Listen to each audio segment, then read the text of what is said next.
Bonjour et bienvenue dans cette première vidéo explicative sur le CPF ou compte personnel de formation. Aujourd'hui, après une rapide présentation du CPF, je vous expliquerai comment créer votre compte puis vous connecter si vous ne l'avez jamais fait.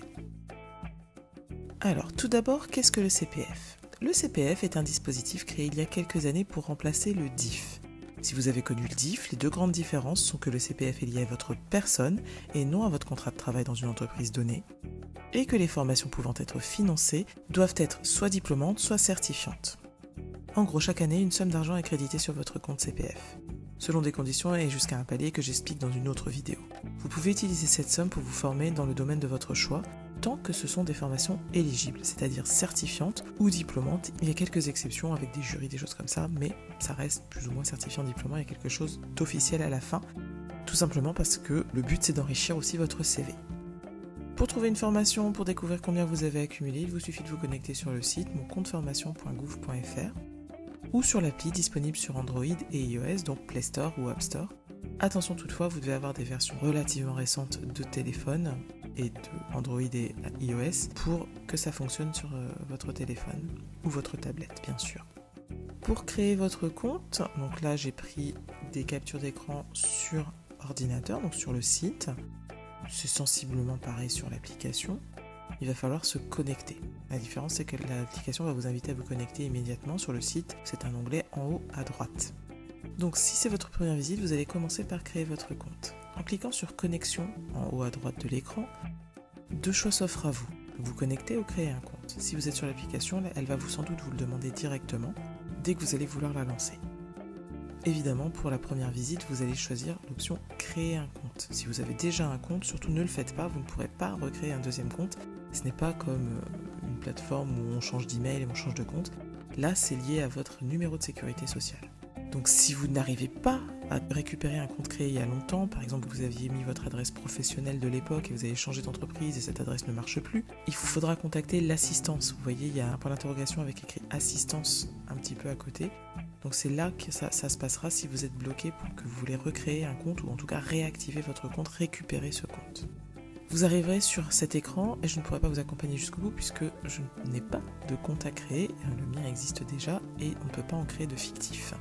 Les informations essentielles pour créer votre compte sont votre numéro de sécurité sociale et votre nom de naissance. On vous demandera également votre diplôme le plus élevé, mais l'option non renseignée est disponible aussi. Cela dit, si vous êtes peu ou pas diplômé, il est plus avantageux de le préciser. On vous demandera bien sûr des justificatifs, mais nous n'en parlerons pas ici. Car en dessous d'un certain seuil de diplôme, vous aurez un CPF doublé en fait. Donc c'est beaucoup plus intéressant de le préciser.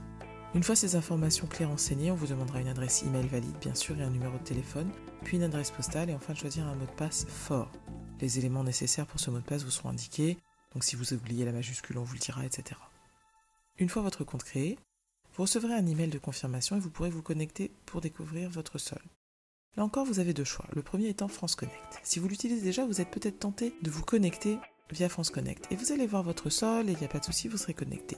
Mais il est important de faire l'étape précédente, créer votre compte sur le site avec votre numéro de sécurité sociale et votre nom de naissance, car les identifiants France Connect vont vous permettre de vous connecter, mais vous n'arriverez pas, si votre première connexion se fait par France Connect, après, quand vous allez vouloir prendre une formation, vous ne pourrez pas. Il faut créer une première fois le compte et après, vous pourrez vous identifier avec France Connect sans problème. Mais il faut créer un compte vraiment sur la plateforme CPF. C'est un peu compliqué, mais pour l'instant, c'est comme ça. En tout cas, une fois que vous avez créé votre compte, si vous voulez vous identifier avec France Connect, vous allez voir, le site va vous y pousser beaucoup, ils y tiennent beaucoup, c'est le nouveau truc de sécurité. Et ben, vous pourrez le faire. Mais retenez bien qu'il faut passer par la création de compte quoi qu'il arrive. Donc si vous connaissez France Connect, vous savez déjà le faire, je ne vais pas rentrer dans les détails, c'est pas le propos, donc je passe à la suite.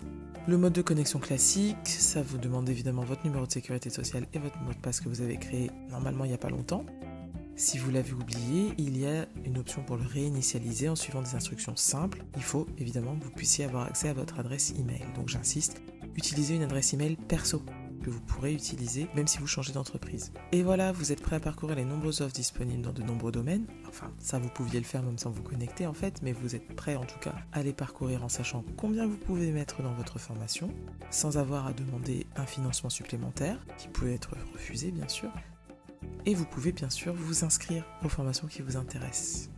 Il y a de nombreux domaines, donc n'hésitez pas à tout parcourir et je vous dis à bientôt pour voir comment faire la recherche justement et acheter votre formation.